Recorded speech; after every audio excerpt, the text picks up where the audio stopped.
habíamos nosotros trabajado primero los niveles de organización, y si alguien, por favor, Jordan, ¿qué tal? Sí, la idea es repasar, bueno, no son cuatro temas en realidad, sabes que para nosotros lo tenemos dividido en varios elementos. Recuerda que hemos trabajado hasta célula eucariota y entonces tenemos bastante recorrido ya hasta ese contenido, ¿no? Pero sí, la idea tampoco sea más resumido. ¿Qué tal si hoy repasamos las dos primeras semanas y en el otro bloque las otras 2 semanas para que lo aprovechemos bien, ¿no? ¿De acuerdo? Bien, vimos niveles de organización de la materia. Recuerden que los niveles estaban organizados, sistematizados de una manera en la que, primero, el nivel de complejidad iba aumentando, pero además las características se iban adicionando, ¿no? Esto es una de las, digamos, particularidades que tiene la forma de los niveles de organización de materia. Ahora, empezábamos por los niveles abióticos, ¿no es cierto? Y luego pasábamos a los niveles bióticos, ¿cierto? Entonces, si tenemos, por ejemplo, en el nivel atómico, los diferentes elementos, ¿no? Recuerden que aquí estarán pues los bioelementos, ¿no es cierto? Aunque también ahí, como estamos hablando de materia inerte, podrían estar todos los elementos químicos, ¿no? Luego tenemos en la parte inferior lo que vienen a ser moléculas como por ejemplo, aquí nos han puesto una base nitrogenada, la adenina, pero ¿quiénes más podrían estar representados en este grupo? A ver, ¿quiénes más podrían estar? ¿Qué otros ejemplos podríamos tener? ¿Les parece agua? ¿Sí? ¿Agua, por ejemplo? ¿Quién más podría estar? ¿CO2? ¿Quién más podría estar? ¿Etanol?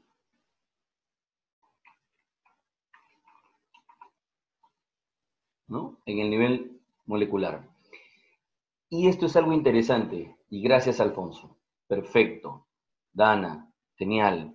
Aquí podemos considerar a los monómeros, recuérdenlo, a los monómeros. ¿De acuerdo? Es decir, no se olviden, por favor, si hablamos nosotros de unidades básicas, ¿recuerdan lo que era un polímero? Entonces aquí vamos a tener los monómeros. Así es.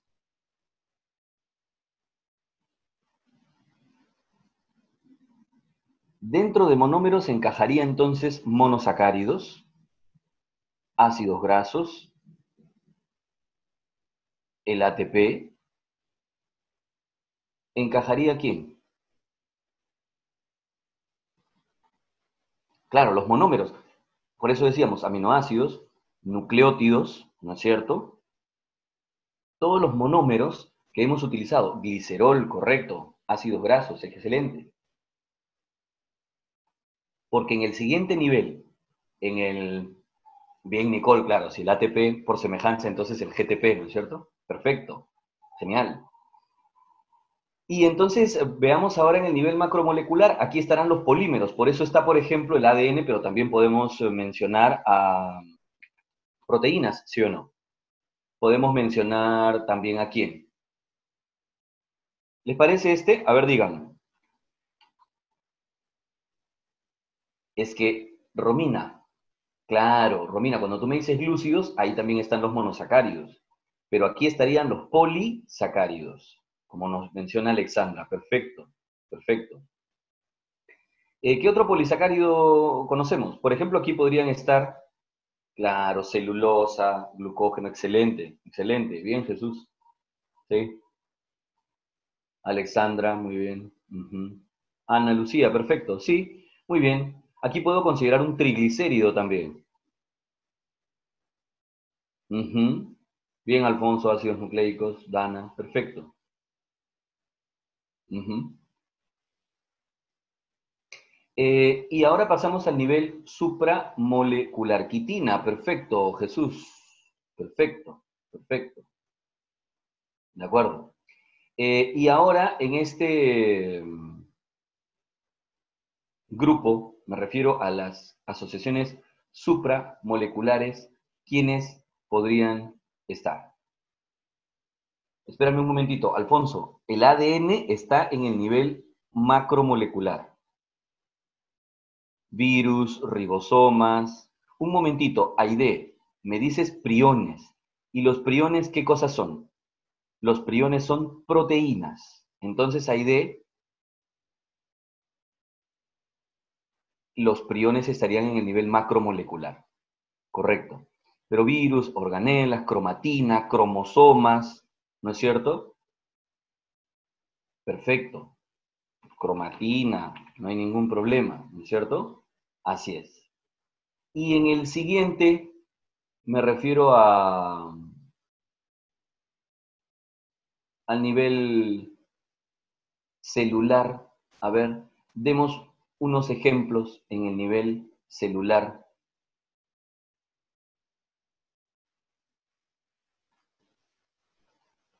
En este nivel celular,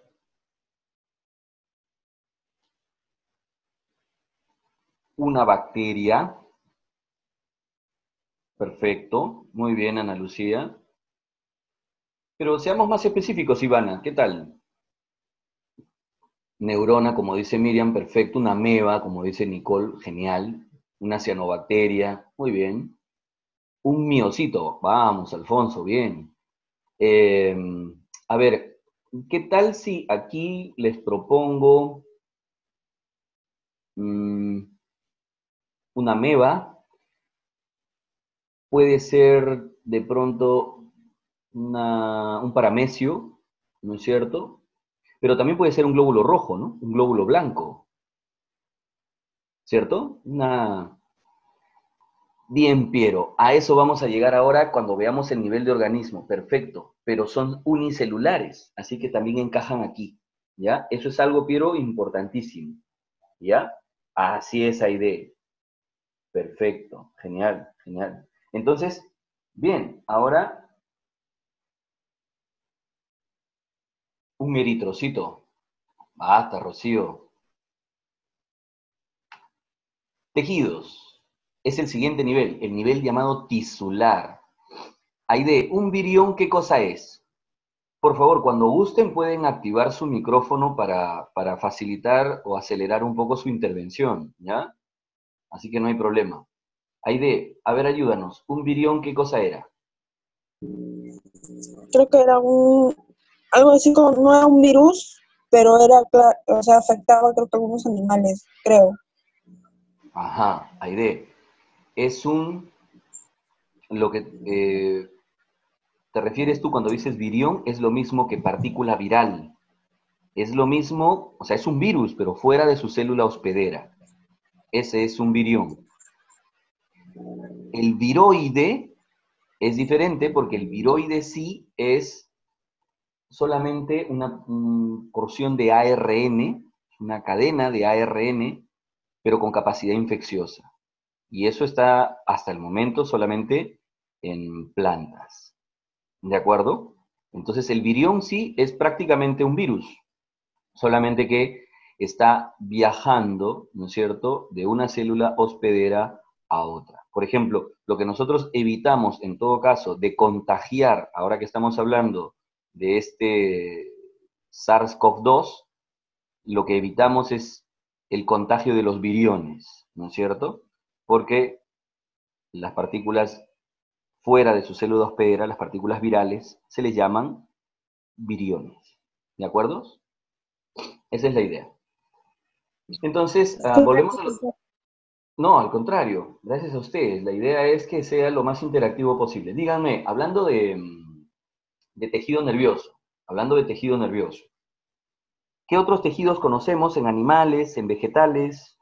¿Qué otros ejemplos podríamos tener aquí?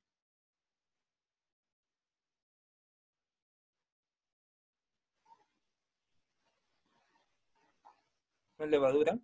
Alfonso dice dérmico. Epitelial ya vamos mejorando.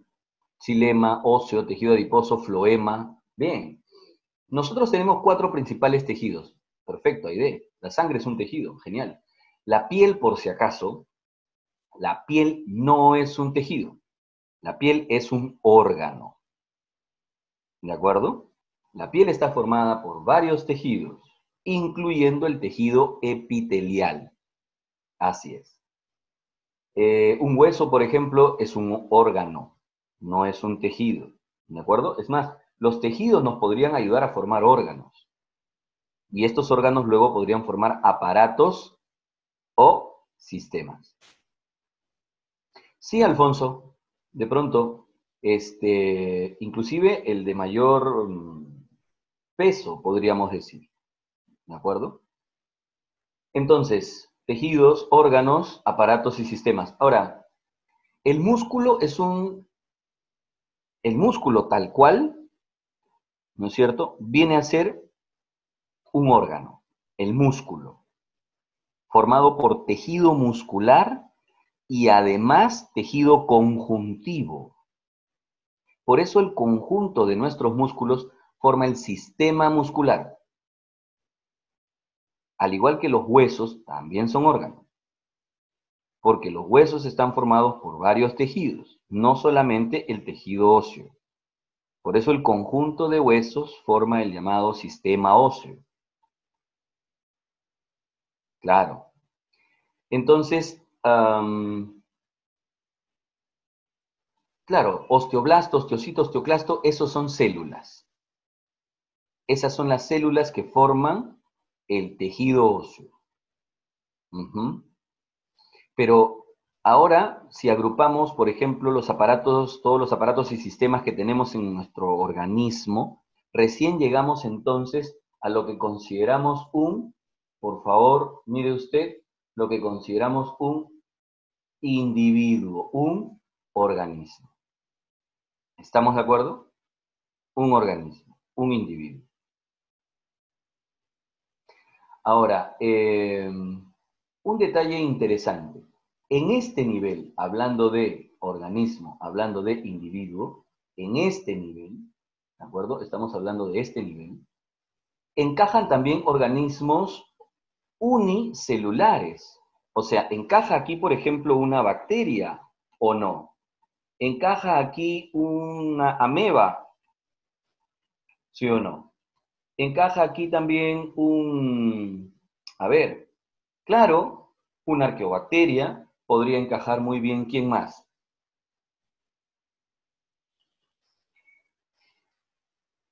¿Un glóbulo rojo encajaría aquí?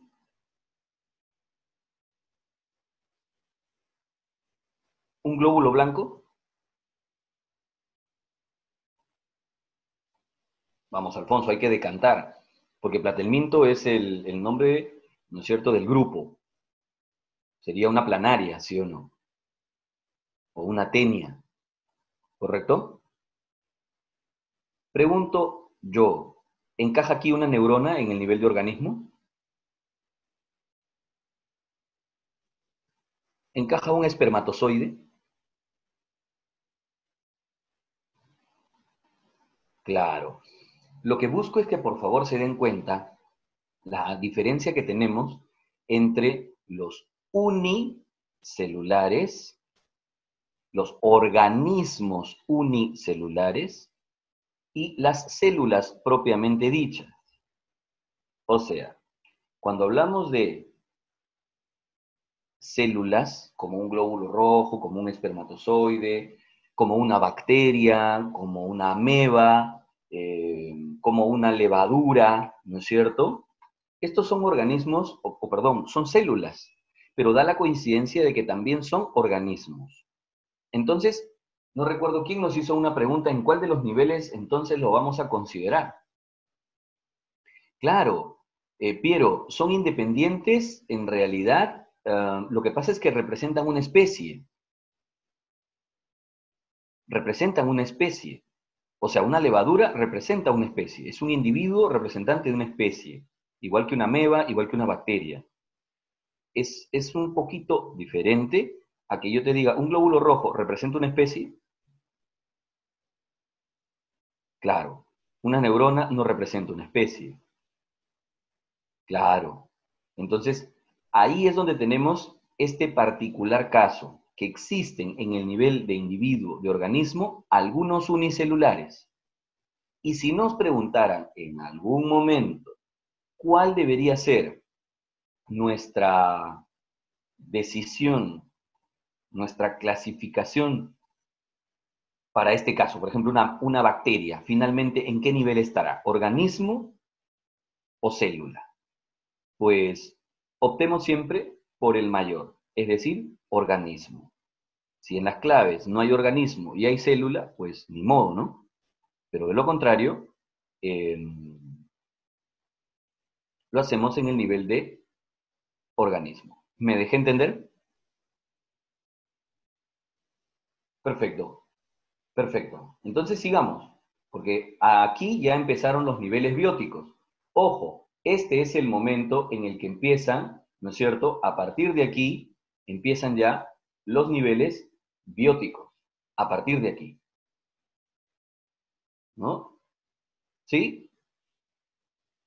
No, ¿dónde empezaron los niveles bióticos? Díganme, ¿dónde empezaron los niveles bióticos? Los niveles, así es. Eso, esto teníamos que, ¿no es cierto?, mencionarlo aquí. A partir de aquí empiezan los niveles bióticos, es decir, desde célula en adelante empiezan los niveles bióticos. ¿De acuerdo? A partir de ahí empezaron los niveles bióticos. Entonces, atómico, molecular, macromolecular, supramolecular, todos ellos han sido abióticos.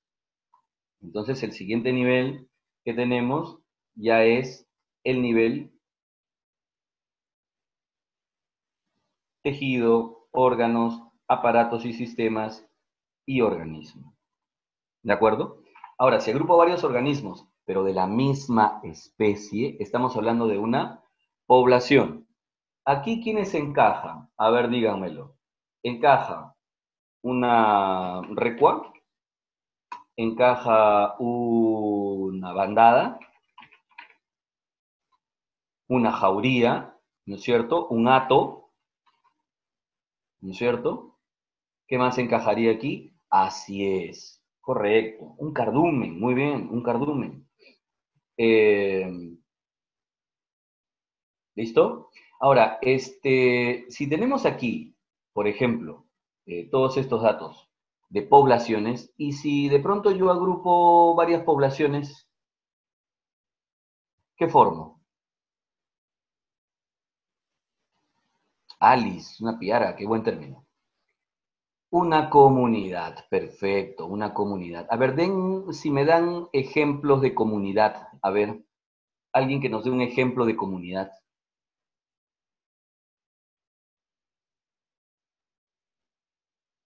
Wow, Lucía, un momento. Me dices pantanos de Villa, pero espérame, cuando me dices los pantanos de Villa, te estás refiriendo a las lagunas, a las plantas, a las aves, al suelo, ¿no es cierto?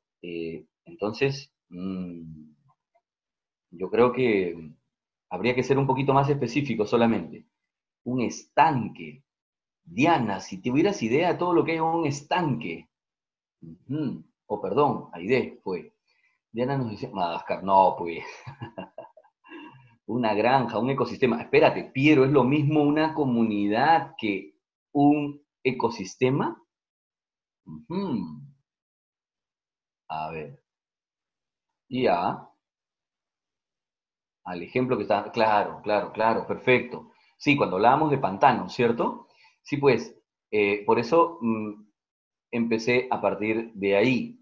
Recuerden una cosa, una comunidad, por favor, una comunidad, ¿de acuerdo?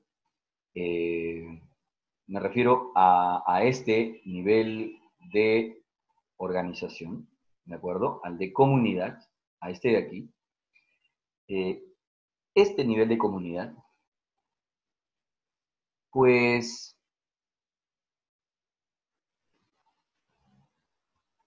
necesita mencionar agrupaciones de poblaciones, pero sin considerar factores abióticos, sin considerar los flujos de materia y energía, sin considerar interacciones. Perfecto, Jordan. Por ejemplo, los insectos del parque. Genial. Las aves de pantanos de villa. Los peces de pantanos de villa. Los artrópodos de pantanos de villa. ¿No es cierto? O los mamíferos de pantanos de villa. Las plantas de pantanos de villa. Entonces, la comunidad debe dirigirse a agrupaciones de especies, de poblaciones, pero sin considerar factores abióticos y sin considerar también interacciones, flujos. Es que cuando hablamos ya de flujos, de interacciones, cuando hablamos ya de factores bióticos y abióticos, entonces ahí nos estamos refiriendo a ¿qué? Ahí nos estamos refiriendo a claro, a un ecosistema, correcto. Entonces, ahí sí hablamos de un ecosistema. ¿Listo? Entonces, cuando decíamos pantanos de villa, por ejemplo, ese sí sería un ejemplo de ¿qué? De ecosistema. Si nosotros decimos, por ejemplo, Reserva Nacional, ¿no es cierto? O Lomas de la Chay, ya está.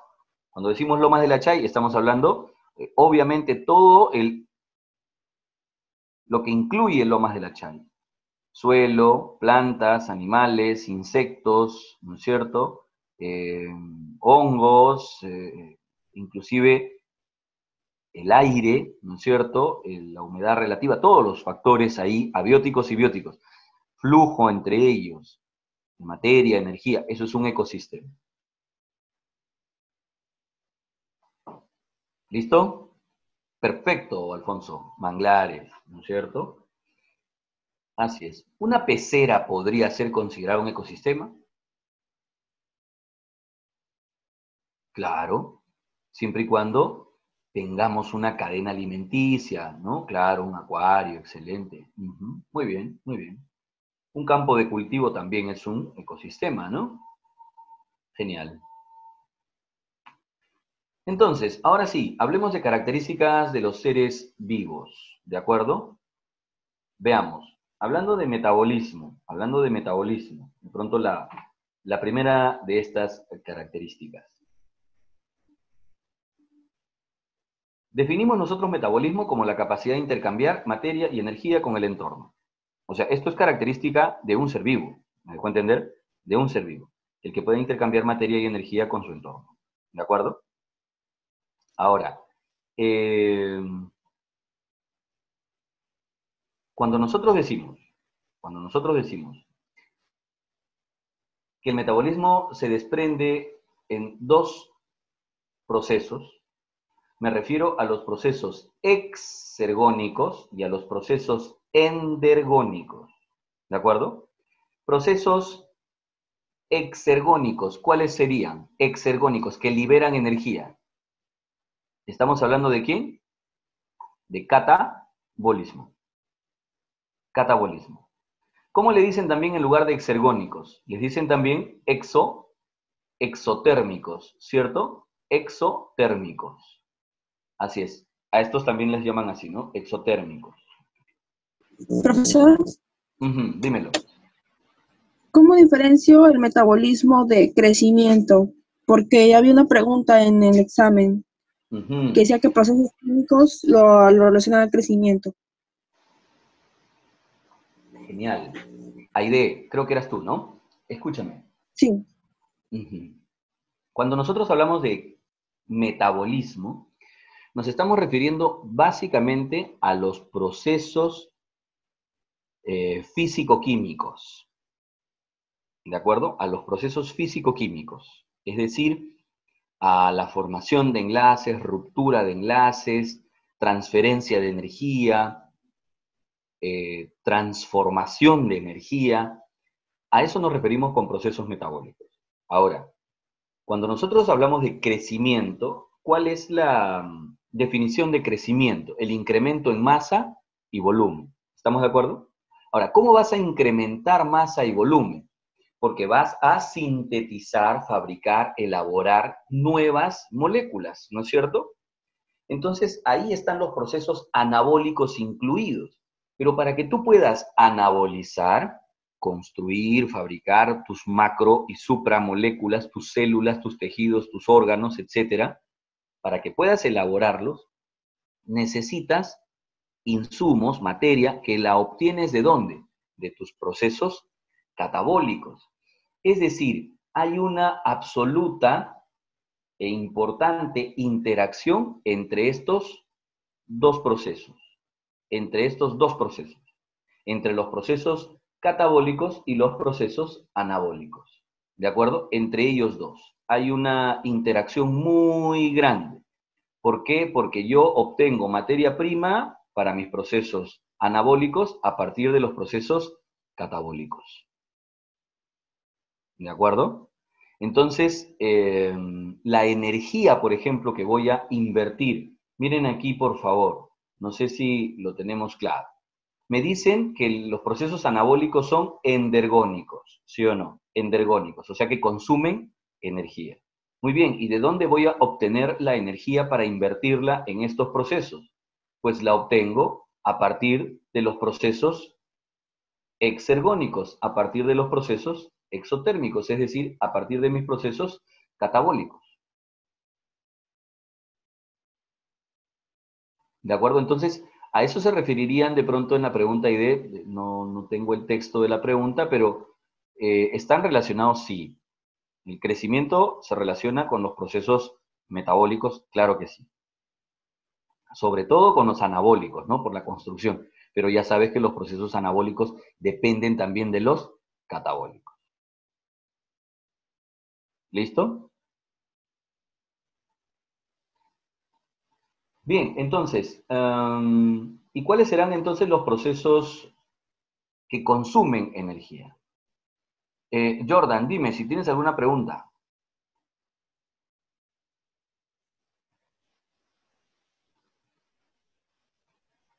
Alexandra nos preguntaba si la fermentación sería catabólico.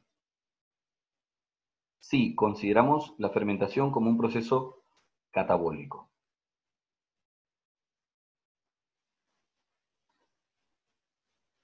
Ajá, así es. Pero más que dependientes, yo diría interrelacionados, ¿no? O sea, los dos, por eso es que a veces no es tan correcto pensar que dentro de una célula se desarrolla una actividad anabólica independiente de una catabólica. Siempre están integradas, siempre entre las dos hay un nivel de dependencia, de requerimiento, ¿no? Así que los procesos catabólicos y anabólicos siempre están coordinados, ¿no? Y bien, entonces, anabólicos y catabólicos, los dos procesos, perfecto. Ya sabes, uno libera energía, exotérmicos, exergónicos, el otro consume energía, endergónicos, endotérmicos. ¿Estamos de acuerdo? Listo. Siguiente característica, reproducción. Capacidad de generar nuevos individuos para, ¿no es cierto?, mantener la especie. Esa es la idea. ¿Estamos de acuerdo? Muy bien. Luego, habían reproducciones sexuales, asexuales, eso ya lo veremos más adelante. Irritabilidad. Aquí sí me parece importante, porque hay dos términos que yo creo que son necesarios, fundamentales, que tengamos claros en función a irritabilidad, y son estos: coordinación, y el otro es relación. ¿Quién nos ayuda con estos conceptos, por favor? ¿Quién nos ayuda? Ojo, estamos repasando, así que no hay problema.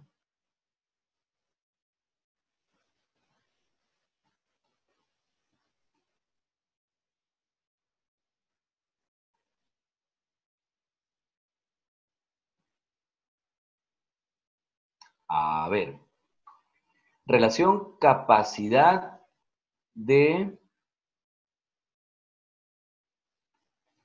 percibir un estímulo. Genial, Jimena.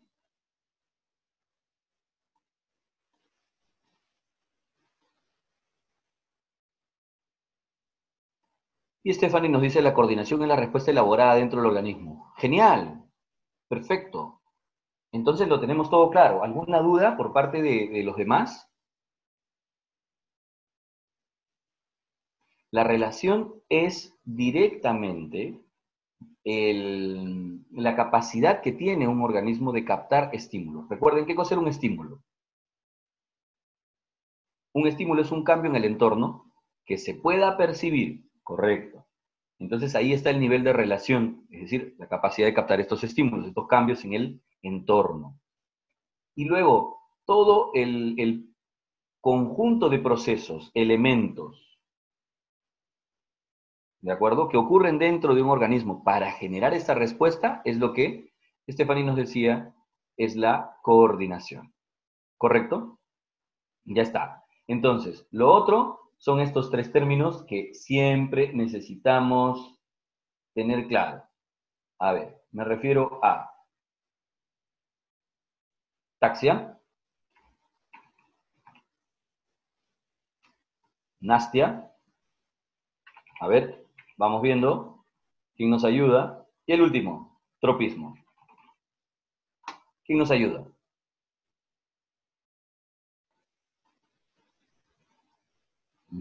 A ver, Ivana, Diana, ayúdenos con tropismo.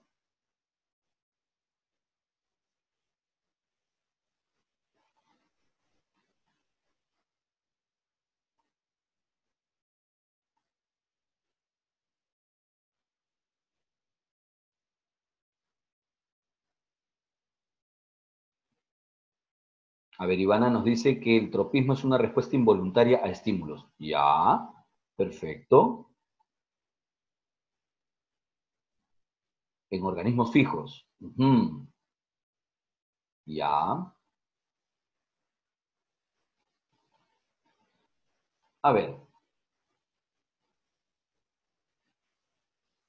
estos dos, irreversibles, nos dice Gerlis, igual que Jimena. Estábamos hablando de cuáles, no entiendo, a ver, Jimena y Gerlis, ¿a cuál se refiere? Rocío nos dice el tropismo se da en las plantas, la mayoría, y son respuestas a largo plazo. Ya, a largo plazo. A ver, nastia y tropismo, estos dos, se dan en vegetales, en plantitas. Jesús, puede ser positivo o negativo. ¿De qué estábamos hablando? Por eso les digo, habría que enfocarnos, ¿ya? Por eso les digo, aquí voy a hablar de nastia y de tropismo, estos dos. Parto de ellos, ¿de acuerdo? Ajá, ya, muy bien. Va siendo reversible, el otro irreversible. Perfecto. Una pregunta, ¿cuál de los dos tiene una respuesta? Ojo, estoy hablando de nastia y tropismo. Repito, nastia y tropismo, los que ocurren en plantas. Entre estos dos, ¿cuál tiene una respuesta direccionada al estímulo? ¿Cuál de los dos elabora respuestas direccionadas al estímulo?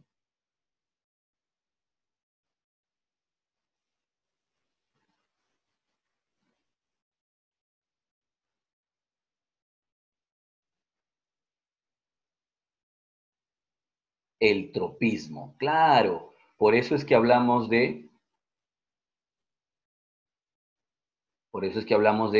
tropismos positivos o negativos. Genial. El tropismo es una respuesta direccionada a un estímulo. Es una respuesta permanente. Es una respuesta que involucra un crecimiento o desarrollo. Por eso mismo es irreversible, porque ya hay un crecimiento o desarrollo de la planta hacia o en contra, porque está direccionada, a dicho estímulo. ¿De acuerdo? Genial. Ahí teníamos los fototropismos, ¿no? Gravitropismos, hidrotropismos, como ejemplos, ¿no? Las nastias son respuestas ante estímulos, pero no son permanentes. Son respuestas, entonces, que por esa misma razón no involucran un crecimiento y pueden ser reversibles. ¿Listo? Genial. Y las taxias, finalmente, entonces, Perfecto, Piero, la mimosa púdica, una tigmonastia, ¿no es cierto? Luz nos dice, la taxia es para organismos que se desplazan. Genial, Luz, genial, genial, genial. Es para organismos que se desplazan. Dime, Luz, ¿direccionados al estímulo?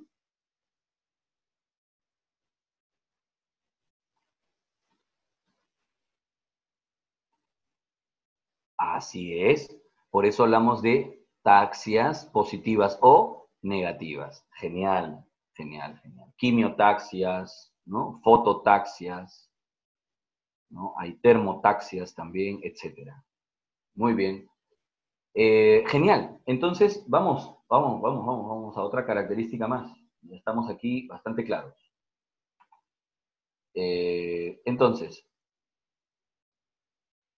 evolución y adaptación. Quiero que por favor alguien nos ayude a diferenciar estos dos, evolución, y díganme si de pronto son iguales o no, y qué diferencia encontramos si es que, mmm, dígamelo, evolución, ¿es igual o no?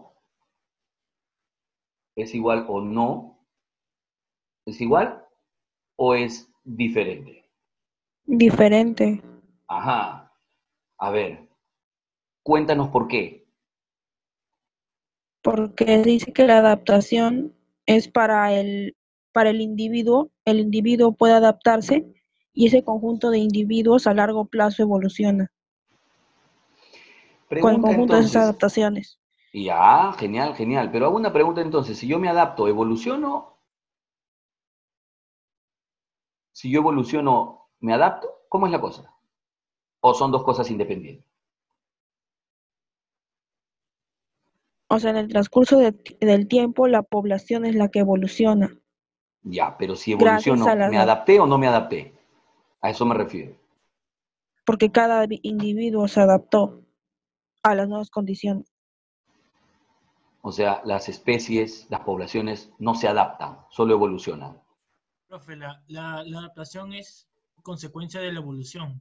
Ajá, ya vamos ahí. Siempre se lo he dicho, por favor, esto es una cuestión de teoría de conjuntos. Esto es teoría de conjuntos. El conjunto universo es adaptación. Y un conjunto chiquitito, no tan chiquitito, pero dentro, viene a ser evolución. Así es. Mire usted, las adaptaciones, las adaptaciones son el conjunto universo. Pero la evolución son este conjuntito chiquitito que usted ve aquí, este azulito. ¿De acuerdo? Entonces, si yo me ubico aquí, por ejemplo, si yo me ubico aquí, ya está, ¿no es cierto? Digamos, vamos a ponerlo un poquito más grande. Si yo me ubiqué aquí, ¿he evolucionado? Sí, pero si he evolucionado, me he adaptado. Pero también hay otras formas en las que yo pueda adaptarme, como estando aquí, sin evolucionar. ¿De acuerdo? Solo que lo interesante está aquí, por favor. Miren, a ver, si yo, por favor, si yo, véalo usted aquí, si yo me encuentro en este grupo de aquí, si me encuentro en este grupo de aquí, es decir, si yo he evolucionado, el cambio que he hecho, los cambios que he desarrollado, como nos dice Alfonso, son a nivel genético. Mientras que si estoy fuera, dentro de las adaptaciones, pero fuera de la evolución, los cambios pueden haber sido a cualquier otro nivel. O sea, a donde quiero llegar es a lo siguiente. ¿Quién involucra a quién? La adaptación involucra a los procesos evolutivos. Si nosotros evolucionamos, ¿de acuerdo? Es cierto, la posa genética, ¿no es cierto? Evoluciona, cambia en el tiempo, perfecto, pero A donde quiero llegar es a lo siguiente. El propósito de un proceso evolutivo es adaptarme, porque ese es el conjunto universo. ¿Y qué es una adaptación? Es un cambio, ojo, así lo digo, cambio, que incluye los cambios genéticos. ¿Listo? Una adaptación es un cambio para mejorar mis condiciones de sobrevivencia. Si este cambio se da a nivel genético, en una posa genética, eso sería un proceso evolutivo. Por eso es irreversible la evolución y por eso es tan lenta.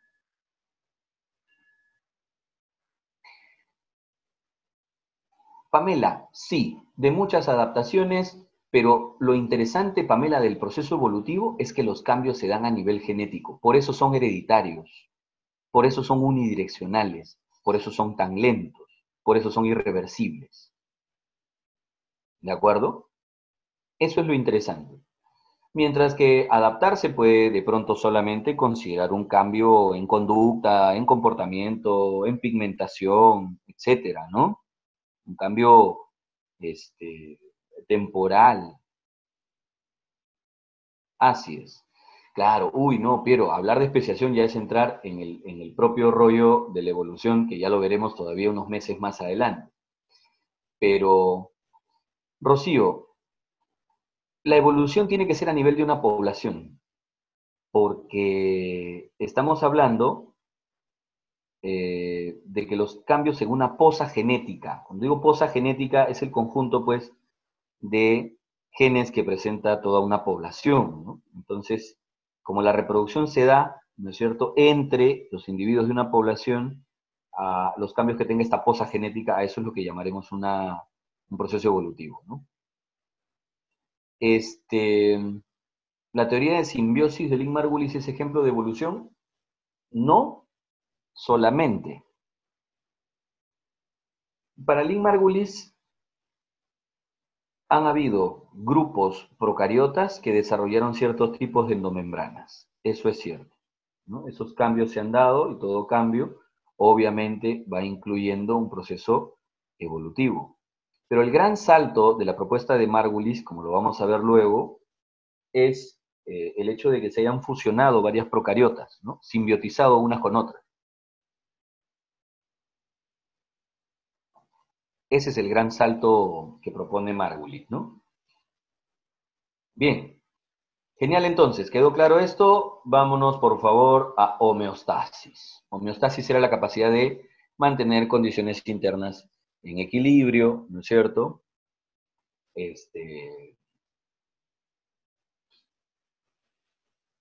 Pero más que equilibrio, ¿no es cierto? Mantenerlas constantes. La idea es esa, ¿no? La constancia, el tratar de mantener nuestras condiciones siempre estables como las tenemos inicialmente, ¿no? En un estado normal.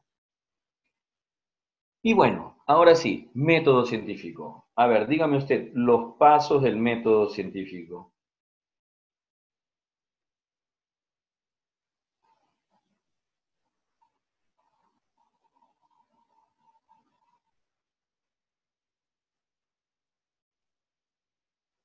Los pasos del método científico.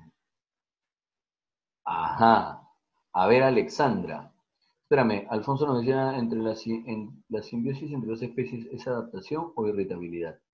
No, la simbiosis entre dos especies la consideraríamos como una relación interespecífica, ¿no? La aclimatación, Alexandra, sería un tipo de adaptación.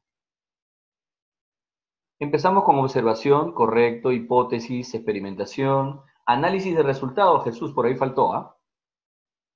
Muy bien, los demás. Perfecto. Genial, tenemos clara la idea, ¿ah? Yo creo que sí. Entonces empecemos, la observación. Díganme, ¿cuáles son las fases de trabajo en la observación? Fases de trabajo. Hay dos fases o etapas de trabajo en la observación. Siempre se las menciono. Y me refiero a las llamadas etapas de ¿qué? De campo y gabinete. Jimena, genial. Genial. Las de campo para nosotros entonces son las que nos permiten recopilar información directa del fenómeno, lo más objetiva posible, mientras que la de gabinete nos permite generar toda una búsqueda, ¿no?, de los conocimientos y saberes complementarios previos sobre el fenómeno que vamos a estudiar. Ahora díganme, por favor, cuáles son los resultados de la observación. ¿Qué obtenemos a partir de la observación?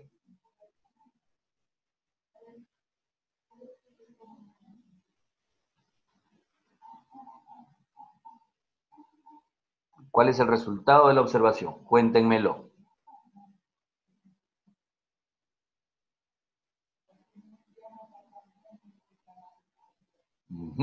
A ver, no, todavía no vayamos a la siguiente etapa. Diana, supongo que, así es. Bien, Jimena, la formulación de una pregunta. Esto, la formulación de una pregunta, la definición, caracterización del llamado problema. Así es. Estos son entonces los, digamos, ¿no?, vamos a decirlo, los resultados de nuestra etapa de observación. La formulación de la pregunta que queremos responder, ¿no? La caracterización del problema. A ver, Nicole. Entonces, decíamos que las dos etapas de trabajo que tiene la observación, así es, la observación tiene dos etapas de trabajo. Y hemos dicho que son las etapas de campo y de gabinete, ¿correcto? ¿Qué obtenemos en cada una de ellas? Pues en la de campo, ¿no es cierto?, obteníamos información directa del propio fenómeno. Y gabinete, ¿no es cierto?, gabinete viene a ser la búsqueda de investigaciones, otras tesis, trabajos de investigación, digamos, dirigidos o no, e inclusive libros, marcos teóricos. En esta etapa de gabinete es donde hurgamos por todos los saberes y conocimientos previos o complementarios o conexos con el objetivo de nuestro estudio, ¿no? Así es, con el fenómeno que estamos estudiando. Entonces, bien, esos son los dos trabajos, ¿de acuerdo?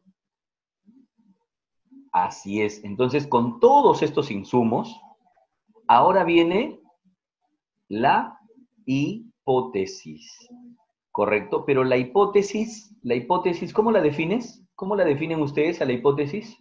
¿Como una qué? Como una, ¿cómo? Respuesta. Jimena, ¿respuesta a qué? Liz, ¿respuesta a qué? Rocío, respuesta. Piero, ¿respuesta a qué? ¿Ahora entienden por qué tienen que haber formulado primero el la problema? Pregunta? Claro, plantear el problema, establecer la pregunta. Genial. Así es. Más que al fenómeno Piero, a la pregunta que nos hemos planteado. Así es. Así es.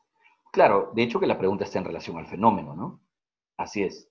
Pero genial. Entonces, avancemos. Aquí tenemos la observación, se plantea la pregunta y tenemos nuestra o nuestras hipótesis. ¿Correcto? ¿Quién me dice, por favor, qué cosa, qué es lo que hemos implícitamente definido para plantear nuestra o nuestras hipótesis? Repito, ¿qué elemento tenemos que haber definido, determinado, para plantear nuestra o nuestras hipótesis?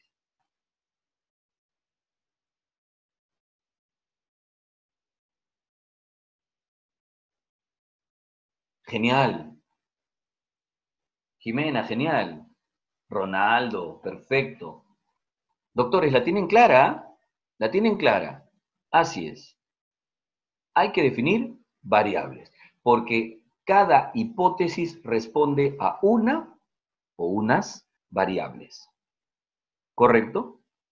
Esa es la idea. Y entonces ahora pasamos a la siguiente etapa, que es la experimentación. Una experimentación inicial que nos permitirá validar o no ciertas hipótesis. Aquí, por ejemplo, quedan eliminadas 2 de estas, no, me quedan 3 todavía. Vuelvo a hacer un proceso experimental y me quedo ya con una sola. Muy bien. Ahora sí, señores, a esta que me quedó, la voy a someter a procesos experimentales. A todo esto, ¿qué es una experimentación? Repito, ¿qué es? ¿Qué es? No qué me permite conseguir. No estoy preguntando qué obtengo. No estoy preguntando para qué me sirve la hipótesis, o perdón, la experimentación. Estoy preguntando en qué consiste una experimentación. Una prueba controlada. Una prueba controlada. Cuando me dices una prueba, ¿qué es lo que estás simulando? Simulando la problematización. El fenómeno que estamos estudiando. Perfecto. Es una recreación del fenómeno. Genial. Pero cuando me dices tú, controlado, ¿qué estamos controlando? ¿Tus emociones? ¿Qué? Lo que podría afectar al resultado. O sea, lo que Mm, afecta de... Hay una palabrita que ya hemos utilizado, ¿ah? ¿Qué controlamos? Las variables. Genial, genial. Bien. Cada hipótesis dijimos que estaba relacionada a una o unas variables. Entonces, lo que hacemos nosotros al experimentar es reproducir el fenómeno, pero controlando esa variable. Ahora entienden por qué era importante tener muy bien establecida y definida la variable en cada hipótesis. Porque cuando realice usted el proceso experimental, ahí usted va a someter, va a probar, ¿no es cierto? Y va a cuantificar la relación que hay entre esta variable y el fenómeno. Así es, esa es la idea. Por eso miren ustedes, lo siguiente entonces consiste en que hagamos varias pruebas, ¿no? Varios procesos experimentales con la misma hipótesis, porque queremos afinar muy bien el nivel de relación que hay entre esa variable y el fenómeno. Finalmente entonces me quedan de cada proceso experimental un montón de datos. Y estos datos deben pasar por un procesamiento, lo que conocemos como análisis de resultados. Aquí es donde utilizamos eh, métodos estadísticos, procesos matemáticos, ¿no es cierto? Porque lo que buscamos es obtener información a partir de los datos que ya teníamos. Repito, obtener información a partir de datos que ya teníamos. Aquí, por ejemplo, haremos uso de teoría de errores, ¿no? Y de una serie de procedimientos para que estos datos finalmente puedan ser interpretados. ¿Y cuál es el resultado? Pues el enunciado o conclusión final. ¿Genial? ¿Listo? ¿Hasta ahí todo bien? Entonces, yo creo que podemos ya, de pronto, continuar con la parte de bioelementos y biomoléculas. ¿Estamos de acuerdo? Permítame un momentito, a ver, cambio la diapositiva.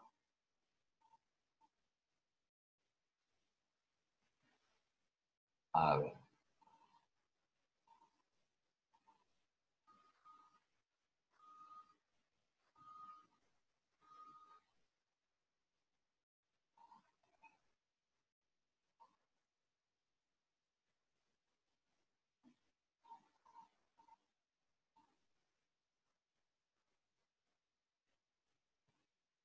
Bien,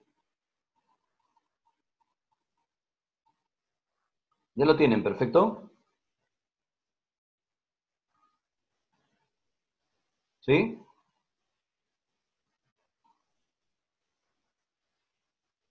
Bien, genial. Entonces,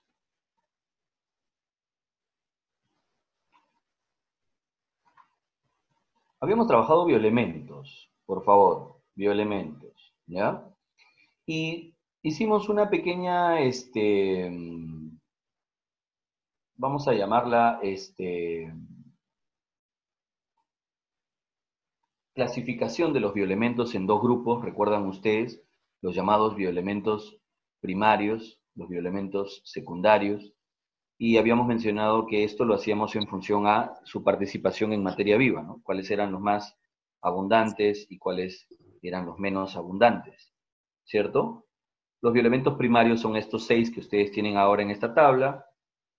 Dentro de ellos, los 4 primeros están como bioelementos organógenos, porque la materia orgánica principalmente se construye con ellos. También les mencioné que en orden descendente, ¿no es cierto? Tendríamos nosotros, por ejemplo, esta relación, en orden descendente. Entonces, ¿cuál sería el bioelemento más abundante? El bioelemento más abundante sería el oxígeno. ¿De acuerdo? El más abundante. ¿Ya? Y luego habíamos mencionado la importancia de cada uno de ellos, así que sería interesante que podamos mencionarlo. El fósforo, por ejemplo, para el caso de ácidos nucleicos, ATP como transferencia de energía, ¿no es cierto? Lo que sí es interesante aquí, por favor, es que tengan claro estos dos, hablando ya del siguiente, me refiero al azufre, de estos dos aminoácidos azufrados. ¿Recuerdan? Cisteína y metionina, ¿no? Estos dos azufrados. Luego el caso de coenzima A, ¿no? El caso del azufre. Y bien, estos eran los bioelementos primarios. Luego teníamos los secundarios y cada uno de ellos de pronto tendría alguna función importante. Recuerden que todos los que están en este cuadro, todos estos de aquí, me refiero a todos estos de aquí, todos ellos, son usados de manera catiónica, o sea, son cationes, excepto el último que está aquí, excepto este último que está aquí, ¿de acuerdo? Este último me refiero al cloro, este señor es usado como un ¿qué? Como un anión, ¿estamos de acuerdo? Es usado como un anión. Es particularmente interesante, en el caso del cloro, que es un anión, ¿no es cierto? Y bueno, si son usados como cationes, además de ser usados catiónicamente o aniónicamente como iones todos ellos, tienen diferentes actividades. Recordemos brevemente el magnesio, el tema de la clorofila, y en nosotros un catalizador enzimático importante. El calcio lo usamos para contracción muscular, coagulación sanguínea, conducción de impulsos nerviosos, y lo almacenamos en matriz ósea. A ver, pregunto por favor rápidamente. ¿Cuál es el catión extracelular más abundante? El catión extracelular más abundante en condiciones normales. El extracelular, ¿quién es? Sodio. ¿Y el intracelular, quién es? El intracelular, ¿quién es? El potasio. Correcto, el potasio. ¿Listo? Bien, esto es entonces... perfecto, perfecto. Genial.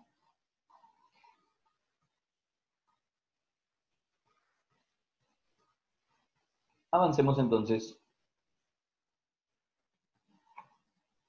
Hierro para el tema, recuerden, de hemoglobina, ¿no es cierto? El manganeso en el tema de la fase luminosa, ¿no? Por la fotólisis del agua. El yodo en hormonas tiroideas, la T3 y la T4. El zinc en la secreción de la insulina. El cobalto con la famosa vitamina B12, ¿recuerdan? La famosa vitamina B12. Lo tenemos clarito, ¿no? La vitamina B12. De ahí el nombre de cobalamina de esa vitamina. Y era importante porque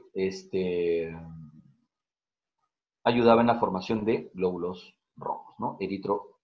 poiesis. Me refiero a esta vitamina, la B12. El cobre era necesario para la construcción de unas proteínas que participan en respiración celular, llamados citocromos, son proteínas óxido-reductasas, ¿no? Entonces, de ahí que nos digan que participe en la respiración, ¿no? Indirectamente en respiración celular. Y bueno, los demás como neurotransmisores, estructuras de mayor solidez, ¿no? En fin. Estos eran bioelementos que yo creo que era solamente un recuento rápido de la función de cada uno de ellos. ¿De acuerdo? No olvide que el elemento más abundante es el oxígeno, hablando de materia viva. ¿De acuerdo? Así es. Bien, empecemos con las inorgánicas, sobre todo con agua. ¿De acuerdo? Con agua. Dígame usted, por favor. Dígame usted. Dentro de la molécula de agua, dentro de la molécula de agua, este enlace, ¿qué tipos de enlaces son? Por favor.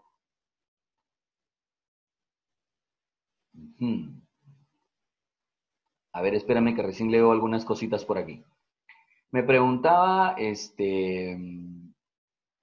eres Romina, ¿no? La mioglobina es igual que la hemoglobina. No, no, mi estimada Romina. O sea, estructuralmente no son iguales. Las dos son proteínas, pero estructuralmente no son iguales. ¿De acuerdo? Y sí vuelven a ser semejantes en el transporte de oxígeno. ¿De acuerdo? Así es. Solo que la mioglobina está dentro de los músculos, mientras que la hemoglobina es un poco más generalizada y principalmente está en la sangre. ¿De acuerdo? Entonces, profesor, ¿tienen la misma función del transporte de oxígeno, pero diferente estructura? En diferente ubicación. Sí, así es. Así es. Pero además también se diferencian estructuralmente a pesar de que las dos son proteínas. ¿Ya? Ya, Así profesor, es. muchas gracias. No, al contrario, chévere. Profe, el menos abundante. Jesús, supongo por lo que estábamos viendo en los bioelementos, el menos abundante, pues hay varios que se podrían pelear esa ubicación, ¿ya? Pero por ahora no creo que sea tan trascendente. Pero digamos que el zinc, ¿no? El molibdeno, son elementos que los necesitamos en bajísimas proporciones. Por eso algunos textos van a ver que los ponen como oligoelementos, ¿no? O elementos traza los ponen, porque están pues en cantidades pequeñísimas, ¿no? Bien, un momentito. Los Profesor, enlaces que les he preguntado son, espérame un ratito, los enlaces que les he preguntado son covalentes. Y a ver, ¿quién me estaba hablando? Cuéntame. profesor, disculpe, ¿cree que podría No. pasar a la diapositiva anterior? Ya. No la vi bien. A ver, ¿te refieres a esta? Sí, esa. Ujú.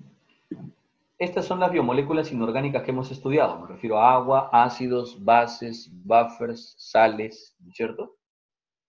Y por eso empezábamos con agua. Y les preguntaba por estos enlaces. Este de aquí y este de aquí. Y me decían ustedes que se trataban de enlaces covalentes, excepto, a ver, Romina, yo creo que te precipitaste en la respuesta. Miren, ¿pueden creer que eso ha sido pregunta de examen de admisión? ¿Pueden creer? Imagínense, ¿eh? Lo que pasa es que a veces nos apuramos en la lectura y Romina, yo creo que tú sabes muy bien que los puentes de hidrógeno son los enlaces entre las moléculas de agua, ¿sí o no? Sí, profesor, me había confundido. Ya, claro. Ah, Romina, no hay nada de qué avergonzarse, por favor, al contrario. La idea es que estamos aquí todos juntos repasando, aprendiendo y precisando las cosas. Eso es lo importante. Caterine, sí, el hierro también está, no en todos, ¿ya? No en todos. Cuando veamos respiración celular comentaremos un poco acerca de estos citocromos que tienen nombres muy particulares y de ellos algunos tienen cobre, otros tienen hierro, ¿ya? Pero bueno, volviendo al agua, por favor. Les decía, enlace covalente entre hidrógeno y oxígeno. ¿De acuerdo? Enlace covalente. Y entonces, las diferencias de electronegatividad, recuerdan ustedes, entre el oxígeno y el hidrógeno, generaban densidades de carga positiva y negativa. Véanlo, por favor. Tenemos densidades de carga positiva y negativa. Densidades de carga positivas, donde lo que corresponde aquí, mire usted, aquí una y aquí otra. Densidades positivas. Y la densidad de carga negativa, aquí, en el oxígeno. Lo que nos lleva entonces, por favor, a definir lo siguiente. Tenemos densidad positiva por aquí, densidad positiva por aquí, y una densidad negativa en esta zona. Una densidad negativa en esta zona. ¿De acuerdo? Convirtiendo entonces a la molécula de agua en una molécula ¿qué? ¿Recuerdan ustedes cómo la definimos? Como una molécula. ¿Cómo la definíamos? Dipolar. ¿Recuerdan? Dipolar. Porque presentaba, ¿no es cierto? Porque presentaba carga positiva y carga negativa en ella misma. Regiones con densidades de carga positivas y negativas. ¿Listo? Entonces esta dipolaridad es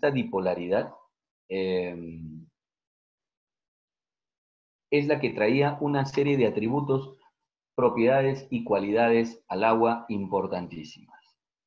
Como cuál, por ejemplo, la primera de ellas, a ver, la gran formación de puentes de hidrógeno entre las moléculas de agua. ¿La dipolaridad es la que permite eso? Claro que sí. Imagínense si fuera solamente polar positiva o polar negativa. Si tuvieran solamente una carga, me refiero a polar positiva, entre las moléculas de agua se repelerían. Y si tuvieran solamente polar negativa, pues entre las moléculas de agua se repelerían igual. Al tener la misma carga se repelerían siempre. Pero al ser dipolares, se ordenan de esta manera como ustedes están viendo. Véanlo aquí, por favor. A ver. Miren ustedes.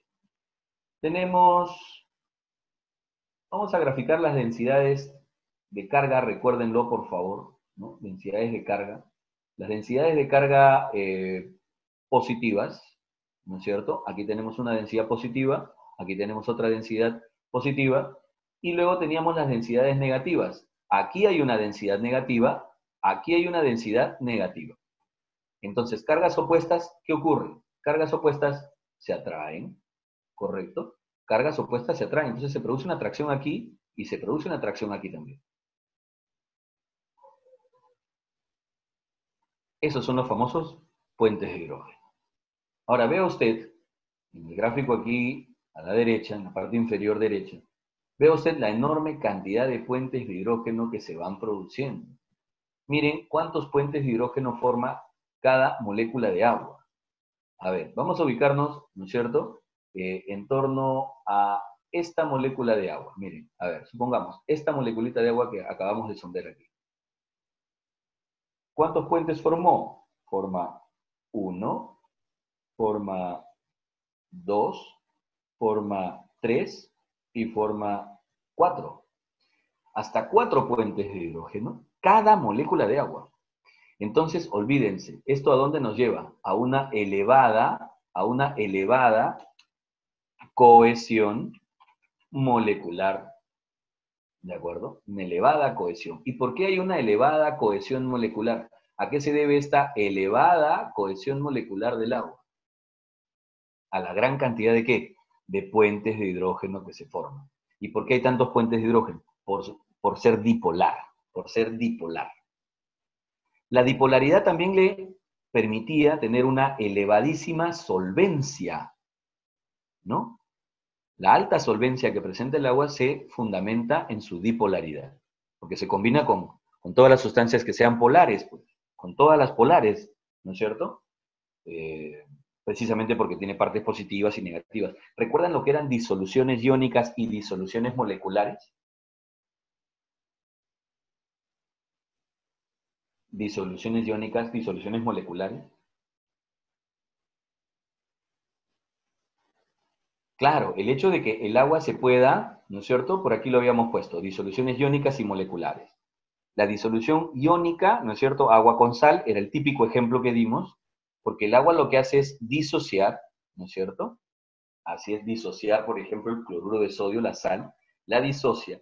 Y entonces luego rodea. Miren ustedes, por favor, las moléculas de agua, como las moléculas de agua, miren aquí, como en este caso, las moléculas de agua rodean al anión de cloro y también pueden rodear al catión sodio. Y es que, claro, ¿cómo consiguen hacer eso? Porque el agua, al ser dipolar, tiene parte positiva, parte negativa, entonces al cloro se adhieren las partes positivas, al sodio las negativas, y así impiden que el sodio y el cloro vuelvan a interactuar, vuelvan a relacionarse, vuelvan a formar algún enlace. Entonces, así terminan suspendidos los iones sodio y cloro en el agua. Esto es una disolución iónica, porque se mantienen ionizadas las sustancias, porque el agua separa estos iones. ¿De acuerdo? En cambio, las disoluciones moleculares era cuando el agua simplemente se combina con una sustancia por también igual, diferencias de carga, pero sin disociar la molécula. El agua se adhiere a ellas, adhesiones, por diferencias, ¿no? Por dipolos, pero al adherirse a ella, permite que se combine, entonces se suspenda en el agua, se solubilice, pero no disocian a la molécula. Por eso hablamos de, en ese caso, disoluciones moleculares, como agua con azúcar, por ejemplo. Agua con azúcar. Bien, entonces regresemos, por favor, vamos viendo algunas otras propiedades más del agua que estábamos viendo por aquí.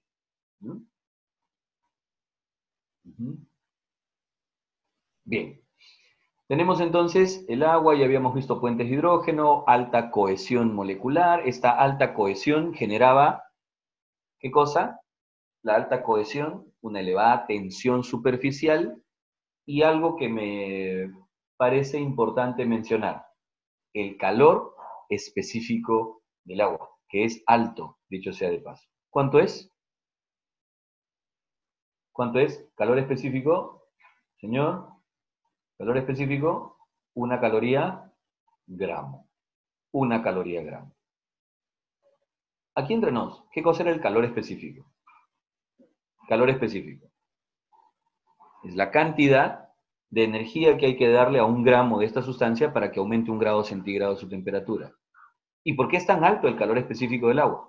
Porque elevar la temperatura significa incrementar su agitación molecular. Y entenderá que si las moléculas de agua entre ellas están muy cohesionadas, no es tan sencillo, no es tan fácil aumentar su agitación molecular, o sea, su temperatura.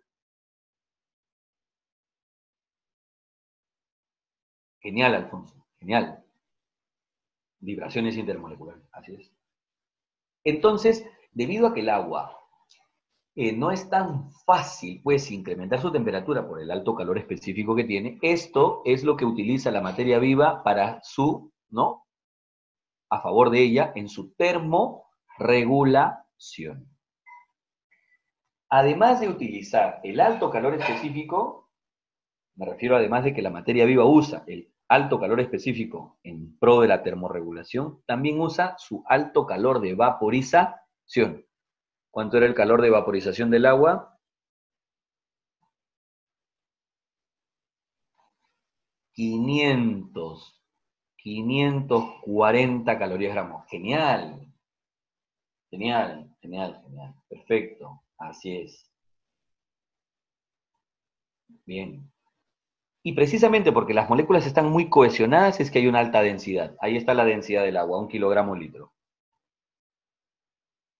¿Listo? 1 kilogramo litro. Pregunto, ¿esta densidad es la misma a cualquier temperatura? Pregunto, ¿esa densidad es la misma a cualquier temperatura?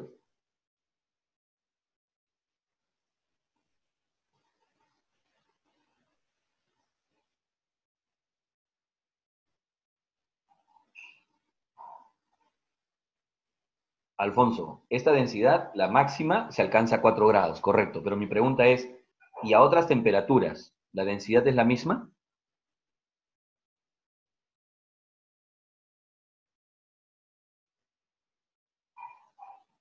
Aquí lo teníamos. La densidad del agua cambia, correcto. ¿Es máxima en qué estado? ¿Sólido o líquido? La densidad máxima del agua es en estado líquido, perfecto. Cuando se convierte a sólido, se expande, disminuye su densidad. Correcto, disminuye su densidad.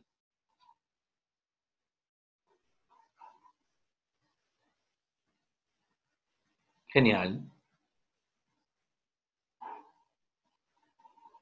Ya está. Volvamos entonces a las características, por favor, aquí, que teníamos en este caso. Listo. Y la última es la constante de ionización, que dicho sea de paso es muy baja. Se refiere a la cantidad de moléculas de agua que se disocian. Repito, cantidad de moléculas de agua que se disocian de manera natural en el agua pura. Y recuerden que se disociaban, ¿de qué manera? ¿Cómo se disociaban? Recordémoslo, por favor. Cuando se disocian, ¿no es cierto? Se disocian formando oxidrilos, ¿no es cierto? Oxidrilos e hidroxilos. De esta manera. ¿De acuerdo? Así es. Como, y claro, y tienen carga, por supuesto que tienen carga. Por supuesto que tienen carga. El OH, ¿no es cierto? Que tiene una carga negativa y el H que tiene una carga positiva. Así se disocian. ¿Cuántos se disocian? Pues aquí está, lo estamos mencionando. Estamos hablando de que la disociación de todos estos va ¿en qué nivel? En el nivel de, aquí está, 10 a la menos 7 moles por litro. Esa es la disociación. Ahora, a partir de esta disociación, recuerdan ustedes que teníamos nosotros, a partir de esta disociación, teníamos nosotros la definición de qué? De los conceptos de pH. ¿Recuerdan? Así es. A partir de esa disociación, de 10 a la menos 100.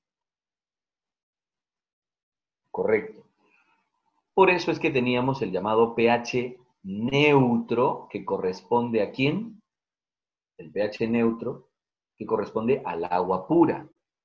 Y es a partir de esta 10, de esta constante, 10 a la menos 7 moles por litro, que obtenemos el llamado pH neutro, que corresponde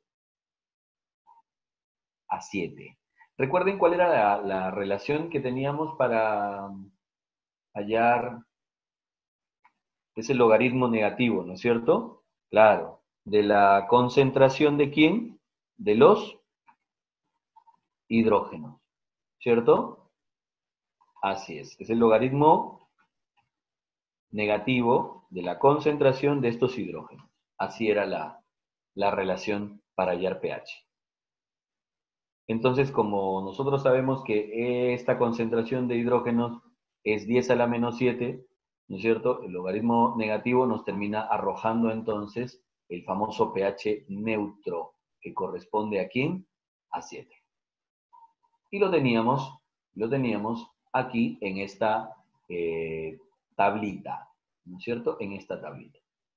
Aquí está muy claro, por favor, completamente claro. Vea usted. ¿A quién corresponde este pH neutro, este 10 a la menos 7? El llamado pH neutro, conocido como 7, aquí está, corresponde ¿a quién? Al agua pura. Aquí está, agua pura.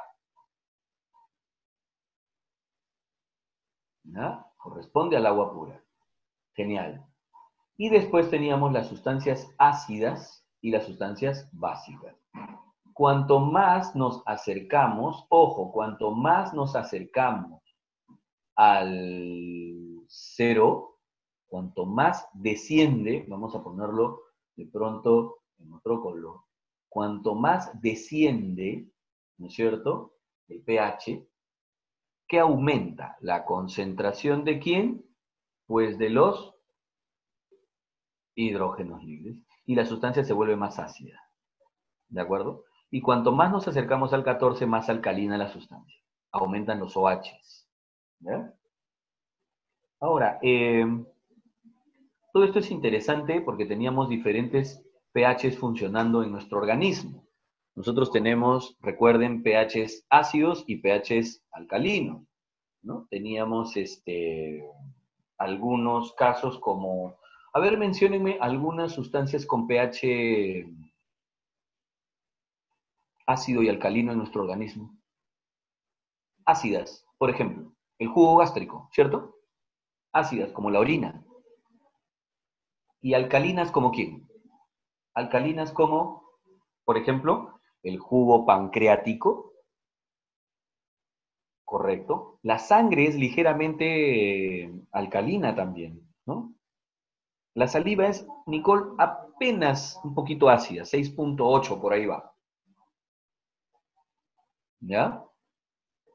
¿Y quién nos ayuda, por favor, a recordar cómo hacíamos para regular, para mantener nuestra homeostasis en los niveles de pH en nuestro organismo? ¿Cómo regulábamos estos cambios bruscos de pH? ¿Cómo los evitábamos?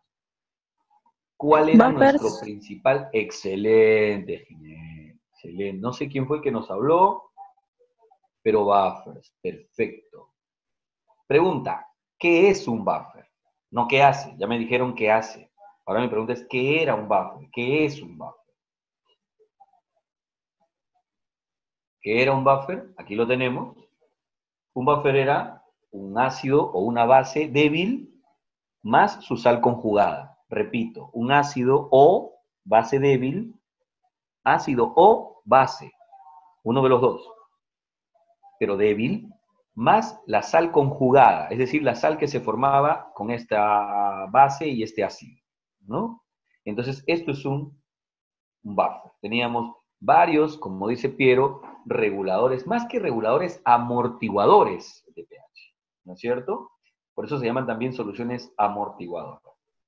¿Cuál era nuestro principal buffer intracelular? Principal buffer intracelular. El principal buffer intracelular que tenemos. ¿Cuál es? El principal buffer intracelular.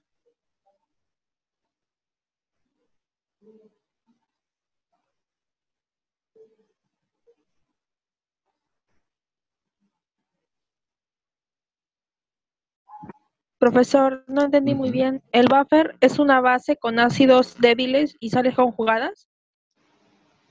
A ver, un buffer se construye... A ver, recordemos un poquito de química. Cuando juntábamos un ácido con una base, ¿qué cosa obteníamos? Una sal, ¿sí o no? Una sal. Entonces, vamos a utilizar esta reacción, ácido más base y sal, para formar un buffer. Un buffer es un ácido o una base, cualquiera de los dos, pero débil, el cual lo juntamos con la sal conjugada, la sal que se produciría con estos dos, ácido y base. Y eso es lo que conocemos como buffer.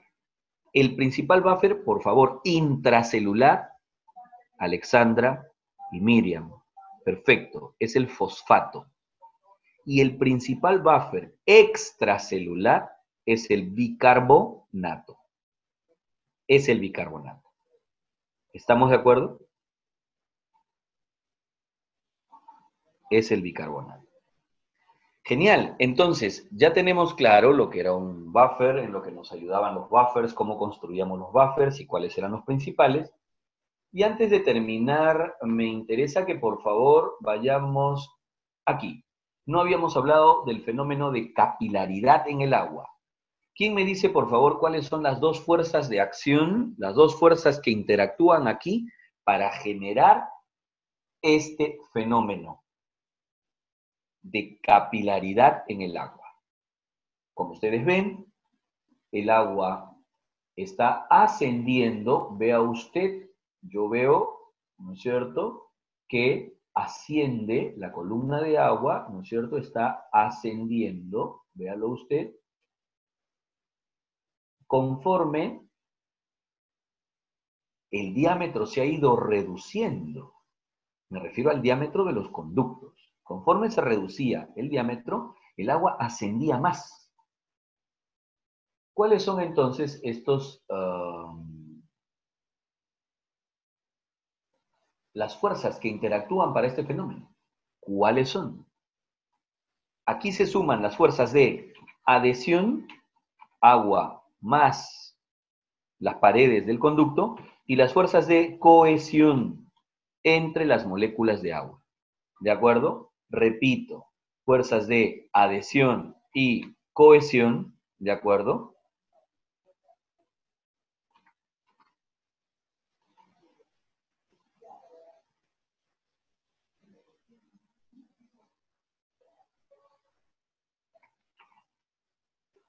Cohesión y adhesión. Cohesión entre las moléculas de agua, y esto eran puentes de hidrógeno, y adhesión también por, obviamente, interacciones de carga, o sea, deben ser polares los materiales de estos conductos, y el agua entonces se va a adherir a estas paredes. Cuanto menor sea la columna, o sea, cuanto menor sea, vea usted, por favor, esta columna de agua. En este caso de aquí, mire usted, como el diámetro va disminuyendo, va ascendiendo más la columna. ¿Por qué? Porque al ser cada vez más angosto el conducto, entonces el peso de estas columnas de agua será menor y las fuerzas de adhesión irán ganando, irán adheriéndose más y ascendiendo entonces finalmente, como usted lo ha visto. ¿De acuerdo? Esto era capilaridad, el famoso fenómeno de capilaridad en el caso particular del agua, ¿no? Y su ascenso que hace pues a través de estos conductos. Entonces, hemos repasado características, método científico, niveles de organización y bioelementos y biomoléculas inorgánicas. Nos queda el otro bloque para repasar todo lo que sea membrana y célula, y con eso estamos perfectos para trabajar ya metabolismo celular. ¿De acuerdo? Hasta aquí, ¿alguna pregunta, alguna consulta, por favor? ¿Algo más de pronto para poder culminar nuestra sesión? Profesor, ¿podría explicar Dímelo. de nuevo lo de los tubos capilares? O sea, menor diámetro, las Como moléculas de agua se pegan más a las paredes. No, o sea, mira, en este caso voy a mencionarte y voy a hablarte de este caso de aquí. En este caso, si te das cuenta, al ser el diámetro de este conducto, me refiero a este diámetro, ¿no es cierto? A este diámetro. Al ser este diámetro mayor, entonces la columna de agua, toda esta columna de agua que está aquí, ejerce un peso, ¿no? Ejerce un peso. Y entonces ese es el peso que impide que el agua siga adheriéndose a las paredes. Como en este caso el peso es menor, entonces por eso las moléculas de agua pueden adherirse y subir un poquito más. En cambio, acá en este tercer caso, el peso todavía es mucho menor. Y al ser menor, entonces las moléculas pueden adherirse y ascender un poco más. Aquí, bueno, ya si te das cuenta, en este caso, pues el peso será muchísimo menor. Al ser un peso muchísimo menor, entonces la adhesión de las moléculas de agua a las paredes puede vencer, superar, y por eso ascienden más. ¿Me dejo entender? Genial. Es el peso del agua que hace que el Que peso le del agua y la gana a adhesión las fuerzas de adhesión, correcto. ya. Genial. Perfecto. Bien. Gracias nuevamente entonces por su tiempo, gracias por su asistencia.